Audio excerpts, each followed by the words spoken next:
लेट्सको केटा आज पनि 5वटा म्याच छन् र म ती 5वटा म्याचको म प्रेडिक्सन मिलाउन गइरहेको छु। हेरौँ कस्तो मिल्दो रहेछ। पहिलो कुरा गरौँ 12:45 मा हुने म्याच कतार भर्सेस स्विजरल्यान्डको, र यो म्याचमा चाहिँ मलाई लाग्छ कि यो म्याच कतारले जित्छ 2-1 ले भने। अर्को कुरा गरौँ ब्राजिल भर्सेस मोरोक्को। यो गेम चाहिँ टफ हुनेछ, किनभने मोरोक्को पनि एकदम बलियो टिम हो। मोरोक्कोले 2022 मा पोर्चुगललाई हारेर सेमी फाइनलबाट बाहिरिएको थियो भने 2026 मा त्यही ढुढुटी सबैले चुनौती दिन फेरि पनि आइसकेको छ मोरोक्को। र यो म्याचको कुरा गर्ने हो भने 3-2 नत्र 2-2 को ड्र हुन सक्ने सम्भावना छ ब्राजिल भर्सेस मोरोक्को।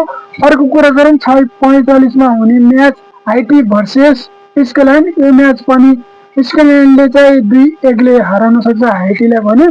अर्को 9:45 मा बिहान हुने म्याच अस्ट्रेलिया भर्सेस तुर्की बीचको म्याचमा 1-1 को ड्र हुने सम्भावना अलिक बढी छ, नत्र 1-1 को ड्र हुने सम्भावना छ। र अब हामी कुरा गरौँ ब्राजिलको बारेमा केही छलफल गरौँ। ब्राजिलको मिडफिल्डर, डिफेन्डर अनि अट्याकर, मोरोक्कोको डिफेन्डर अट्याकर होइन कस्तो छ भनेर। यी दुई टिम एकदम ग्रुप मध्येको एकदम रोमाञ्चक खेल हुनेछ आज भने। यो म्याच एकदम बवाल हुनेछ, किनभने यसमा चाहिँ मिडफिल्डर डिफेन्डर एकदम बलियो टिम हो। र त्यहीमाथि ब्राजिल 6औं विश्वकप जित्नका लागि मैदानमा उत्रिसकेको छ। हेरौँ कस्तो पर्फर्मेन्स गर्नेछ 2026 मा। के लाग्छ ब्राजिलले आफ्नो 6औं वर्ल्ड कप जित्ने इच्छा पुरा गर्न सक्ला त?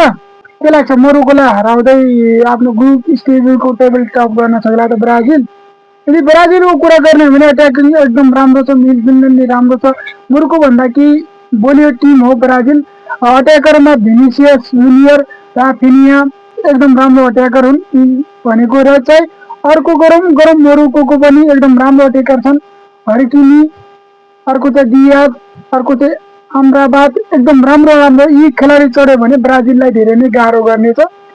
के लाग्छ ब्राजिलले जित्न सक्ला त? अर्को कुरा गरौँ नेमारले भनेको चाहिँ ग्रुप स्टेजको कुनै पनि खेल खेल्न सक्ने छैन, किनभने उनी इन्जुरीका कारण यी खेलहरू मिस गर्नेछन् नेमार। के लाग्छ ब्राजिलले जित्ला त यो म्याच?